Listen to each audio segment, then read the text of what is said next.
Hello friends, welcome to JK சமையல். இன்றைக்கி நம்ம பார்க்க போகிற ரெசிபி வந்து பச்சை பயிறு பீர்க்கங்காய் கடையல்.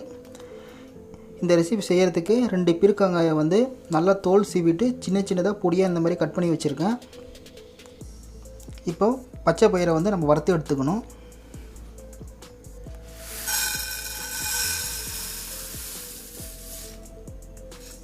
இது வந்து 150 கிராம் பச்சை பயிறு நல்லா வாசனை வர வரைக்கும் வறுத்து எடுத்துக்கலாம். இப்போ பருப்பு நல்லா வறுபட்டோன்னா நல்லா பருப்போட வறுபடுற ஸ்மெல் வந்து நல்லா தெரியும். அந்த வாசனை வர வரைக்கும் வறுத்தாலே போதும். இப்போ ஸ்டவ் ஆஃப் பண்ணிவிடுங்க. இது நல்லா ஆறுனதுக்கப்புறம் கழுவிட்டு நம்ம வேக வச்சு எடுக்கணும். இப்போதைக்கு ஸ்டவ் ஆஃப் பண்ணிவிடுங்க. நல்லா வறுபட்டுச்சு, நல்லா வாசனையும் வந்துடுச்சு.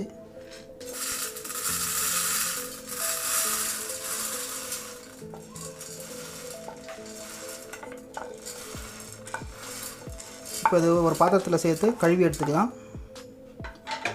அடுத்தது வறுத்துட்டு கழுவி வச்சுருக்க பச்சை பயிறு கூட இப்போ 4 தக்காளி சேர்த்துடலாம்.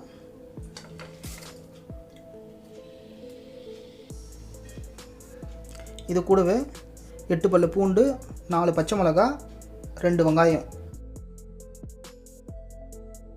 இது கூட மஞ்சள்தூள் ஒரு 1/4 டீஸ்பூன். இது கூட பெருங்காயத்தூள் வந்து ஒரு 1/2 டீஸ்பூன். அடுத்தது பீர்க்கங்காயம் வந்து பொடியாக கட் பண்ணி வச்சது அதே இதில் சேர்த்துருங்க.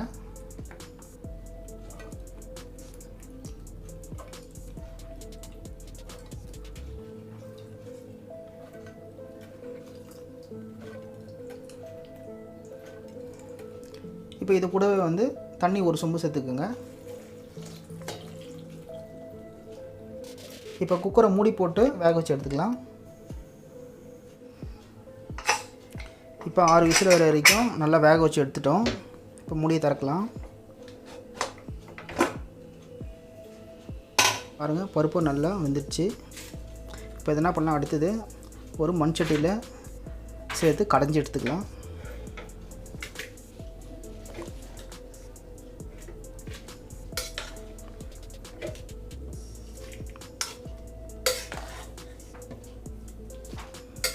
இப்போ இதை மத்து போட்டு நல்லா கடைஞ்சி எடுத்துக்கோங்க.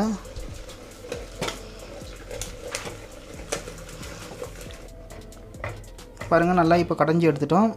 இதுக்குள்ளே நம்ம பீர்க்கங்காய்லாம் போட்டிருக்கிறது தெரியாத அளவுக்கு நல்லா மசித்து கடைஞ்சிட்டோம் பாருங்கள்.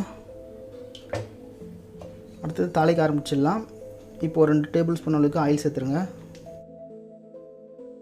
இப்போ இதில் வந்து ஒரு 1/2 டீஸ்பூன் அளவுக்கு கடுகு உளுத்தம் பருப்பு சேர்த்துக்கலாம். அடுத்தது 1/2 டீஸ்பூன் அளவுக்கு தனியா,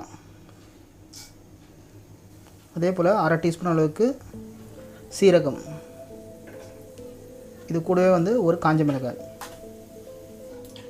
இப்போ கடுகு பொரிஞ்சதுக்கப்புறம் கொஞ்சம் வெங்காயம் போட்டுக்கோங்க. சின்னதாக கட் பண்ண வெங்காயம் இது.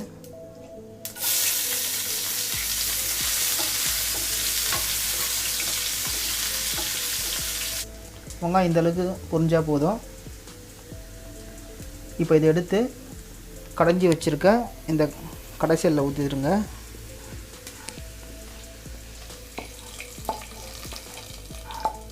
இது கூடவே கொஞ்சம் கொத்தமல்லியும் சேர்த்துக்கோங்க. இப்போ கடையிலுக்கு தேவையான அளவுக்கு சால்ட்டு சேர்த்துக்கோங்க. சேர்த்துட்டு இப்போ கலந்து விட்டுருங்க.